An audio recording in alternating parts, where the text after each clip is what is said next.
We're going to talk about a little bit about law of sines in this particular video. And law of sines is applied to what we call oblique triangles, which means they're not a right triangle. Up to this point in the course, we have primarily been focusing on right triangles, and I want to kind of give you an idea of what that looks like and the difference between a right triangle and an oblique triangle. Okay, so up to this point, we've been focusing on right triangles. And in a right triangle, one of your angles is a right angle or a 90-degree angle. And the other two angles are acute. And we've learned how to use the trigonometric functions on those right triangles to solve them. There are, though, in the real world, okay, not everything is going to be a right triangle. You can also have, and in geometry, probably you learned about other triangles. You can have what's called an acute triangle. An acute triangle is a triangle where all three of your angles are acute, meaning they're less than 90 degrees.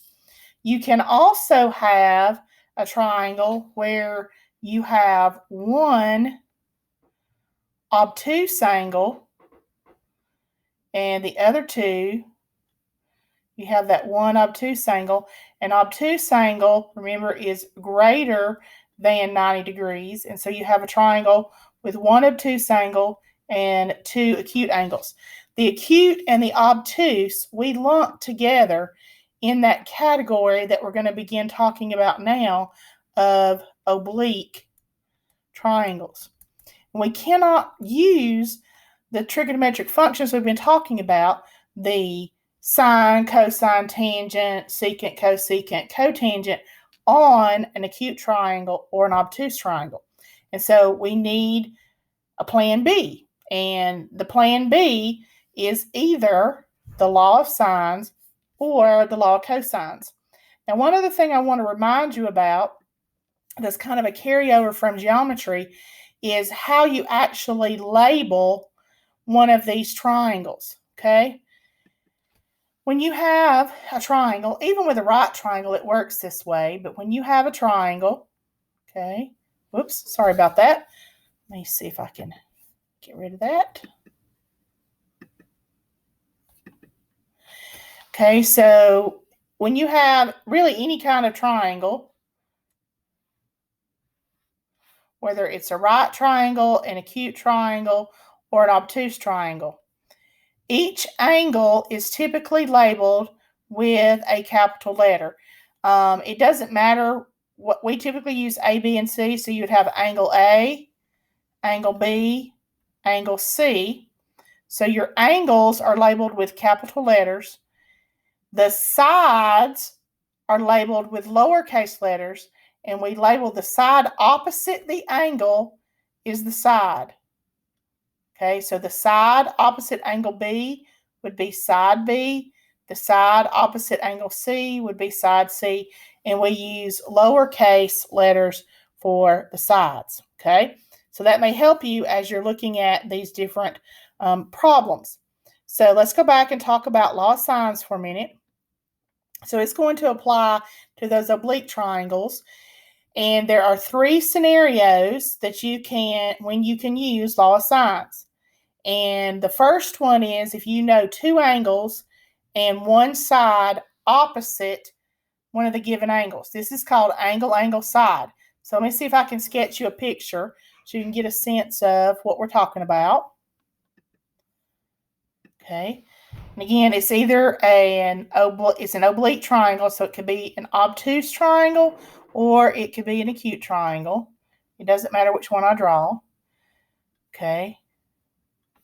So this would be like having angle A, angle B. We would know angle A, we would know angle B, and we would know side A. We know angle, angle, side. So I know two angles and a side opposite one of those angles. The second scenario when I can use law of sines is if I know two angles and the included side. Okay, so this is called angle, side, angle. Okay, so it would be like knowing angle A, angle B, and side C. Okay, that's angle, side, angle. There's a third scenario, and you have to be careful. It's what they call the ambiguous case, because it's a possibility that you could have two triangles with this particular scenario if you're given two sides and an angle opposite one of the given sides. So visually, when you look at this particular one, and we'll take a look at an example of this one. Again, it could be an acute triangle, or it can be an obtuse triangle. It doesn't matter. And I'm going to sketch it for you in just a minute.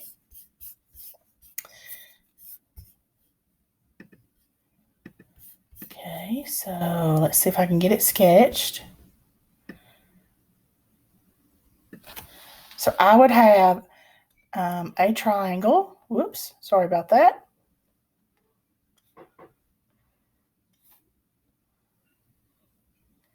And I would know perhaps side A, side B, and angle A. Okay, so I would know side A, side B, and angle A. So I know two sides and an angle opposite one of those sides. This is called side-side angle. And again, this is what they call the ambiguous case, because there's a possibility you have no triangle at all, you have only one triangle, or you have two triangles. And we'll take a look at an example of that as we go through these examples. Okay? So the law of sines formula looks at the ratio of the length of the side to the sine of the corresponding angle. So you have side A corresponds to, or is related to, the sine of A, is equal to side B equals the sine of angle B, or side C is equal to the sine of angle C. So there's your formula, and you need two of those ratios, so you have to be told three pieces of information. Now, suppose one of your challenges from the beginning is to identify whether you have one of those scenarios. Do you have angle side angle, or side side angle, or angle angle side? And so one of the things that I like to do that helps me out when I start looking at the problems is I like to draw a picture, even if it's given to me in words. It says given A is 50 degrees, B is 70 degrees, and A is 10, find side B. Okay, so again, the first thing I'm going to do is I'm going to try to draw this triangle, and it doesn't have to be an accurate triangle. I just need a triangle. Okay, so I have angle A is 50 degrees. Angle B is 70 degrees. I do not know angle C, and I know that side A is 10, and I ultimately want to find side B. Okay, so if I'm thinking about what information I know and I'm looking at my triangle, I realize that I have angle, angle, side. So this is angle, angle, side, and that is a scenario where I would use law of sines. And if I think about what I know side A and angle A, so I definitely want to use that ratio, A over the sine of A, because I know those two pieces. I also know angle B, and I want to know side B. So I can use the A and the B formula. And if you'll notice, I know 3 of those pieces. I know side A, I know sine A, I know B, side or angle B. So I'm looking for side B. So it becomes a substitution problem. I would have the ratios 10 over the sine of 50 degrees equals B, that I don't know, over the sine of 70 degrees.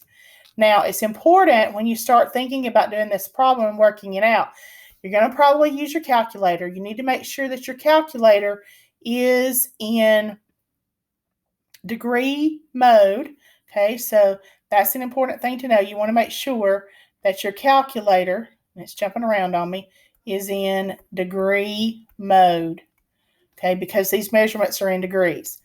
To solve this ratio or proportion, remember we cross multiply. So we're going to do 10 times the sine of 70 degrees equals B times the sine of 50 degrees.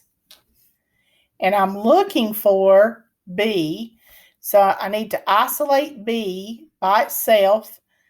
So I'm going to divide both sides by the sine of 50 degrees. This is good old basic algebra. Sine of 50 degrees. So I have 10 times the sine of 70 degrees divided by the sine of 50 degrees equals the length of side B. And at that point, I would pull out my calculator and perform the calculations. So I would do 10 times sine of 70, close the parentheses, divide sine of 50, close parentheses, and enter. And I get a value of 12.27 if we round it. 12.27. It didn't indicate how to round it. Now, should we need, it doesn't ask us to in this problem. Okay, so the answer for side B is 12.27. Now, let's say that we also want to figure out angle C and side C. Well, here again, because this is not a right triangle, you no longer can use Pythagorean theorem, but I can use my law of sines again. I do know that the 3 angles of the triangle have to add to 180 degrees. So I know that angle A, angle B, and angle C have to add to 180 degrees. Well, I have 50 plus 70, that's 120, and to get to 180, I would need 60 more. So I know that angle C would be 60 degrees. Okay, and then I could use law of sines to figure out the other side. Okay, I'm going to move on to the next question. We answered the question because we wanted side B. All right, the next one says, given that B is 120 degrees and C is 25 degrees and A is 6, find C. Okay, so here again, I like to start out drawing my triangle, and it's obvious here that this particular triangle is obtuse because angle B is 120 degrees. So I'm going to draw an obtuse triangle.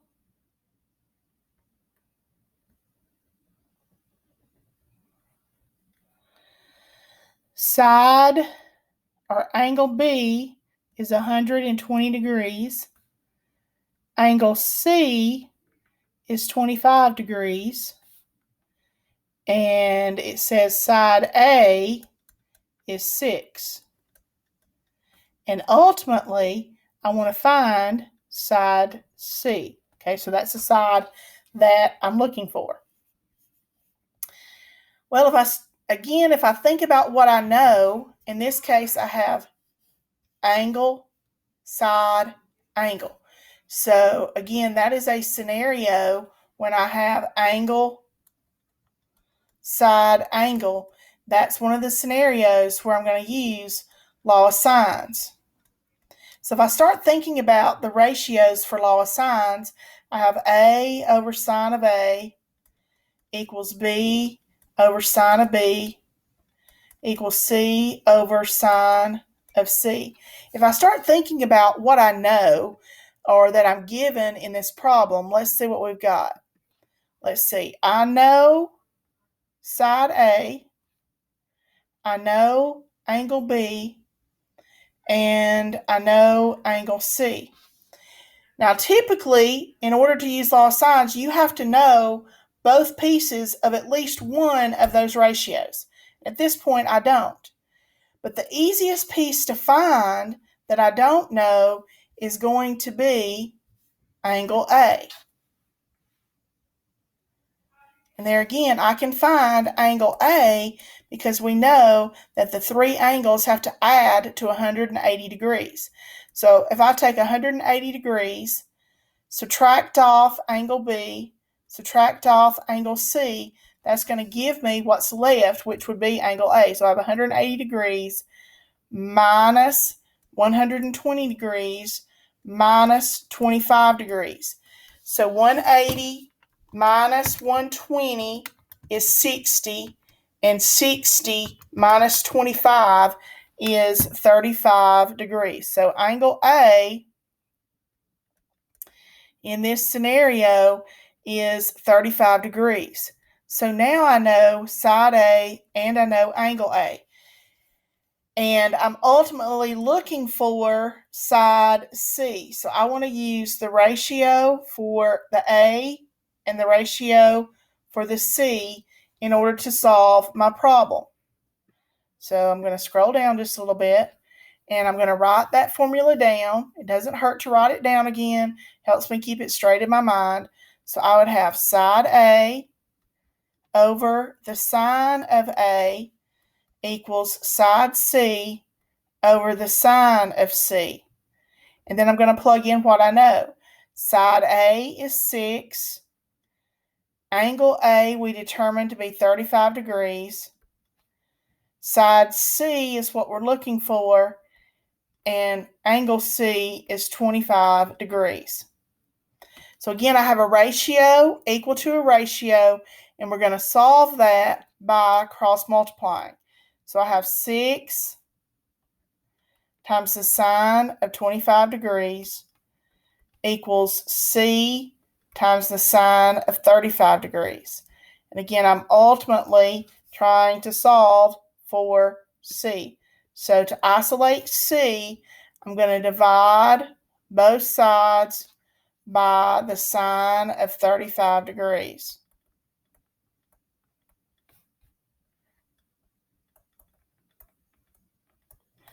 So I have side C is 6 times the sine of 25 degrees divided by the sine of 35 degrees. And I'm going to get my calculator out. And I would do 6 times sine 25 degrees, close the parentheses, divide by sine 35, close parentheses, and enter. And rounded to 2 decimal places, I would have 4.42. So side C, if you want to go back and kind of put it on your triangle, side C is 4.42. Oops, I'm sorry, I got side C marked in the wrong place. Oops, my fault.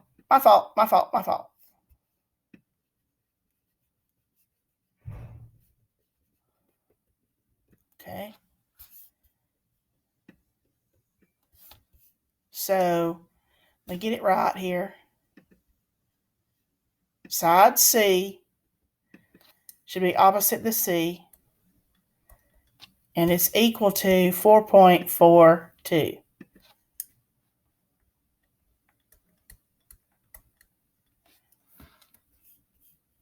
Okay, that one really required a little bit extra work because we had to determine angle A before we had a complete ratio. All right. Let's look at another one. I want us to look at the ambiguous case. Okay.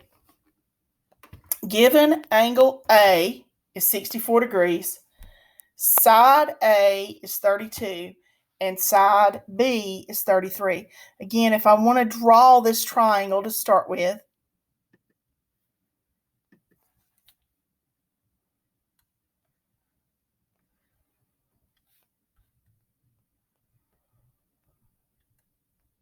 okay, so A is 64 degrees, B, and then there's C.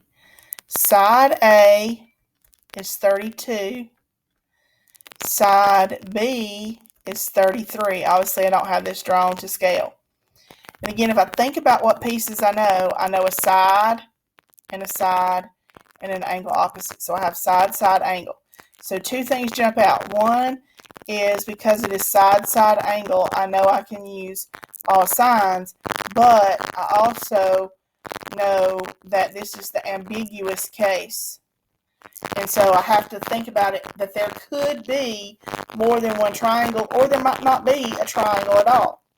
And I gave you the rules at the beginning of how to make that decision. Okay, so the rules, we have to compare the height of the triangle to side A. Okay, and depending upon what scenario we have to realize that two triangles could possibly exist. Okay, so let's scroll back up here. So the first thing I want to do is calculate, because this is side, angle, side, I want to calculate the height. Okay, so to calculate the height is B times the sine of A. Now remember, you can't measure height on the diagonal. We're actually measuring the height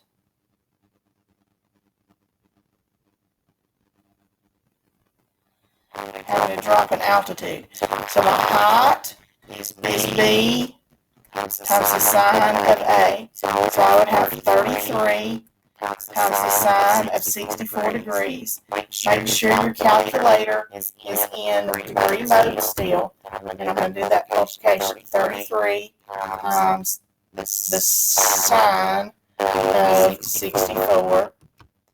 And I get a value that H, or my height, is 29.66. Okay, so let's walk through different scenarios. Okay, so I'm going to first ask myself, is A less than H? A is 32, H is 29.6. Okay, that is not a true statement. Okay, so I know that I don't have to worry about that scenario. In that scenario, we would have no triangle. Then we consider, is A equal to the height? So is 32 equal to 29.6? 6. No, it is not. So I don't worry about that scenario. Is third scenario is A greater than or equal to B? And this one doesn't have height in it. So it's 32 greater than or equal to 33. Here again is a false statement.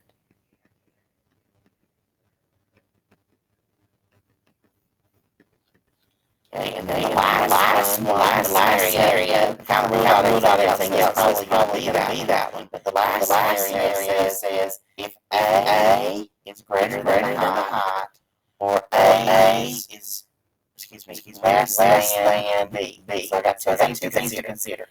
A is 32 greater than 29.66. Yes, it is. Is A is 32 less than B, 33? Yes.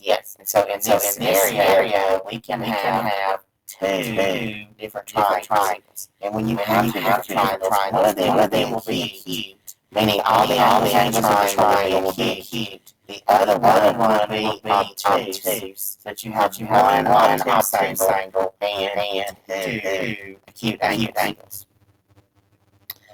So let's work with the triangle that we have first.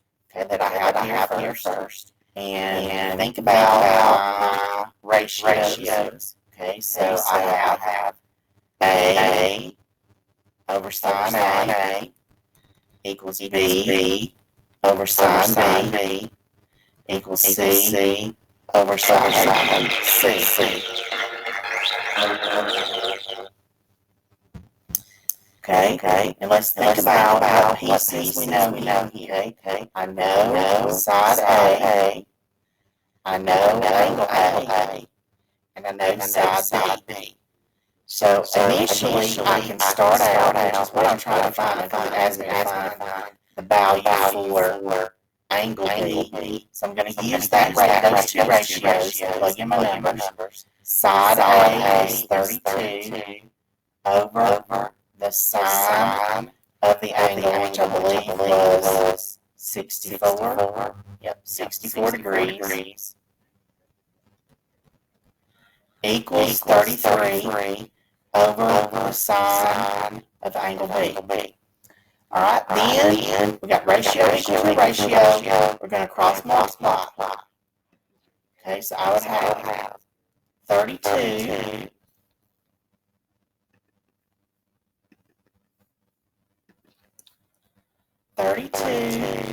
times the sine of angle B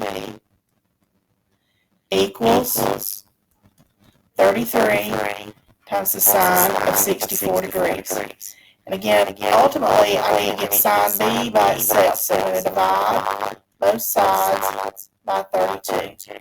So sine of B equals 33 times the sine of 64 degrees all over 32.